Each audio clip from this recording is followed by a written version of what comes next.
안녕하세요 친구. 좋은 하루 되세요. 채널을 시청하고 구독해주셔서 감사합니다. 미래 무기를 언급할 때 빠지지 않고 등장하는 것이 있다. 레이저 빔이다. SF 영화 스타워즈처럼 레이저 빔을 발사해 적을 쓰러뜨리는 광선총과 전투기는 공상과학 영화에서 빼놓을 수 없는 존재다. 스타워즈가 개봉한 1970년대, 레이저빔 무기는 먼 미래 이야기였다. 손에 잡히는 기술이라기보다는 그저 언젠가는 나오겠지라고 기대하는 수준이었다. 오히려 구현이 어려운 기술이기에 동심과 상상력을 자극하기도 했다. 하지만 현실은 동심을 지켜주지 않는다. 산타클로스처럼 말이다. 인간은 이미 레이저빔을 무기화하는 기술은 개발했다. 기술은 냉혹할 만큼 빠르게 발전했다. 소형화와 고출력을 내는 성능 고도화를 진행, 실전 배치를 앞두고 있다. 레이저 무기와 친숙해지려면 원리부터 살펴봐야 한다. 레이저 정의는 전자기파의 유도 방출에 의한 빛의 증폭이다. 전기나 화학 에너지 등 외부 입력 에너지를 광 에너지, 빛으로 변환하는 것이라고 생각하면 쉽다. 레이저 장치는 세 가지 핵심 구성 요소가 존재한다. 첫째, 레이저 매질이다. 전기나 화학 에너지 등 외부 자극을 받아 빛을 유도 방출한다. 이 레이저 매질에 에너지를 공급하는 게 두 번째 펌핑원이다. 마지막 세 번째는 방출된 빛을 증폭시켜 레이저 빔을 발생하는 공진기다. 반사경으로 구성돼 있다. 레이저 무기는 레이저 장치에서 발생한 레이저 빔의 직진성, 지향성, 과 높은 에너지 밀도를 활용한다. 빛의 속도로 적을 타격하기 때문에 기존 미사일보다 교전 시간을 줄일 수 있다. 특히 방어용에 적합한데 적이 쏜 미사일을 타격하는데 소요되는 시간이 짧다. 같은 미사일로 미사일을 요격하려면 그만큼 많은 시간이 걸린다. 비용도 저렴하다. 인근 지역에서 미사일 쏠 경우 같은 미사일로 요격하는 방식으로 방어할 수 있다. 사드의 경우 요격 미사일 한 발당 110억 원, 패트리어트는 30억 원 수준이라고 한다. 대량 살상 무기를 대응하는 데는 가격 경쟁력이 있다. 장사정포 등 포탄을 방어하는데 비용 대비 효과가 떨어진다. 미사일에 핵이 들어가 있다면 요격 미사일 대응이 충분히 효과적이지만 다수 포탄을 막기에는 비싸다는 의미다. 레이저 빔을 쏠 수 있는 수준만 되면 한 발당 가격은 기하급수적으로 떨어진다. 레이저 무기는 다르다. 2010년 이후에 실험에 성공한 레이저 무기의 2회 발사 비용은 1달러 수준이라고 한다. 한 발에 수백 수천만 원 하는 포탄이나 억 단위로 넘어가는 미사일 대비 경제적이다. 영화 스타워즈 레이저 무기가 현실로 AI 만나 진화하는 방산.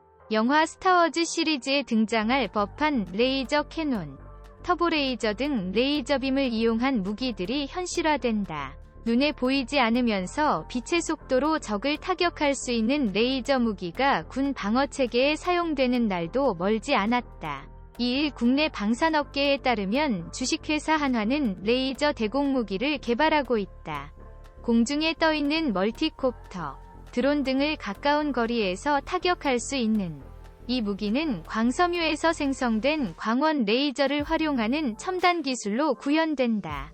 단, 영화는 살상을 위한 무기라면 한화의 대공무기는 방어를 목표로 한다. 주식회사 한화는 지난해 방위사업청으로부터 레이저 대공무기 체계 개발 사업 을수주에 시제품을 개발 중이다. 본격적인 양산과 군 배치는 수년 내 이뤄질 것으로 관측된다. 이 무기는 기존의 요격 미사일, 대공포와 달리 별도의 탄 없이 전기만 공급되면 빔을 쏠 수 있으며 속도도 가장 빠르다. 주식회사 한화 관계자는 현재 개발 중인 레이저 대공무기는 육지에 설치될 예정이지만 향후 함정 전투기 등에도 설치할 수 있도록 개발해 나갈 계획이라면서 레이저의 타격거리를 좌우하는 고출력 레이저 기술도 계속 발전시켜 나갈 것이라고 밝혔다. 4차 산업혁명으로 인공지능, AI, 자율주행 등 신기술이 발전함에 따라 방산무기들도 진화를 거듭하고 있다. 첨단 기술로 미래 전쟁에 준비하는 밀리테크. 군사와 기술의 합성어, 시대가 임박한 것이다. 미래에는 방산무기가 병력을 대체하고 보다 정교하게 수색 탐지 기능을 수행할 것으로 기대된다. 특히 최근 전 세계적으로 드론을 이용한 공격이 늘고 있는 만큼 안티드론 시스템의 중요성이 커지고 있다. 한화시스템은 한국전자통신연구원 ETRI과 함께 전자광학, 적외선, EO, IR, 연동 드론 감시, 레이더 사업을 통해 드론 전용 레이더를 개발해 테스트하고 있다. 기존의 미사일을 추적하던 고성능 레이더는 드론에 적합하지 않아 맞춤형 제품을 개발한 것이다. 병력 감소 문제를 해결하기 위한 국방 로봇 기술 준비도 한창이다. 한화디펜스가 개발한 소형 감시정찰 로봇은 최전 방수호병, GOP를 대체할 수 있는 기술력 확보를 목표로 하고 있다. 이 로봇은 정해진 이동 경로나 시설, 철조망 등을 자율적으로 감시하고 센서를 통해 탐지한 표적의 영상 정보를 원격 조종자에게 전송한다. 소형 감시정찰 로봇은 육군의 드론봇 전투단의 지상활동에서 활용되기도 한다. 장갑차를 대신할 중 대형 무인 수색 차량도 개발 중이다. 자율주행 기술을 탑재한 이 차량은 소음이 없고 험지에서도 고속주행이 가능해 수색 정찰에 적합하게 개발됐다. 조종자 없이 해상을 자유롭게 운항하는 무인 수상정도 수년 내 보급화될 전망이다. 한화시스템이 개발한 무인 수상정 아우라는 장애물 인식, 자율운항 등 첨단 AI 기술이 탑재됐다. 원격 조종을 하지 않아도 국제해상충돌방지 규칙 COLREG을 기반으로 암초나 해상 장애물과의 충돌을 피한다.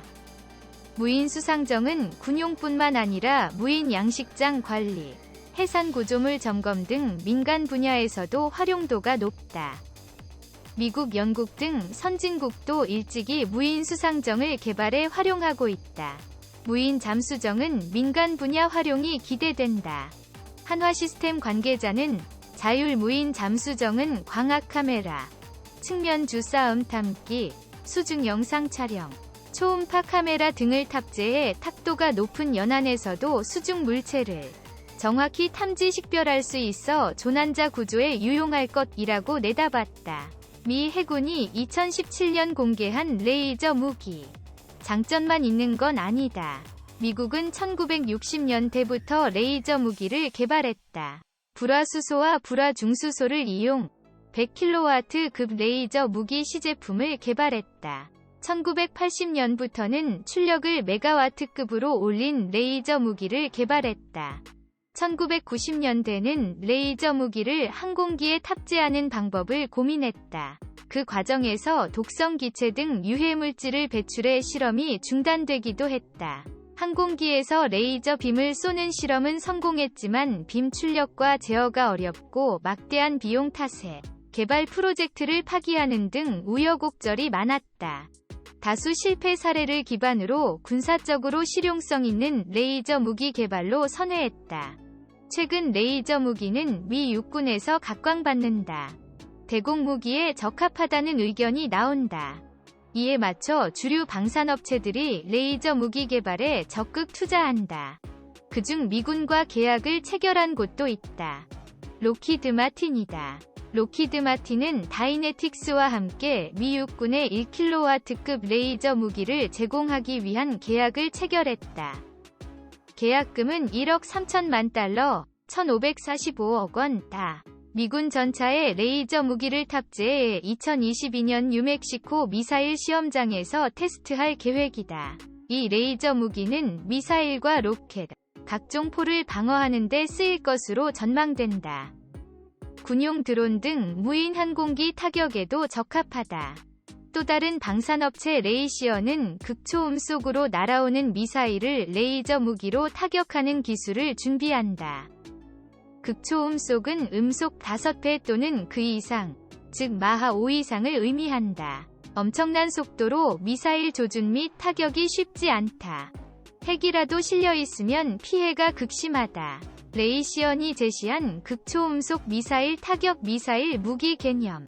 레이시언은 빠르게 움직이는 발사체를 정확히 조준할 수 있는 기술과 전력 문제 등을 해결해야 한다. 기술 구현에 성공한다면 핵무기 개발 국가를 저지하는 데 요긴하다. 스타워즈가 나왔던 1970년대 레이저 무기는 꿈 같았다. 하지만 21세기인 지금 수년 안에 실전용 레이저 무기를 볼 수 있을 것으로 기대된다.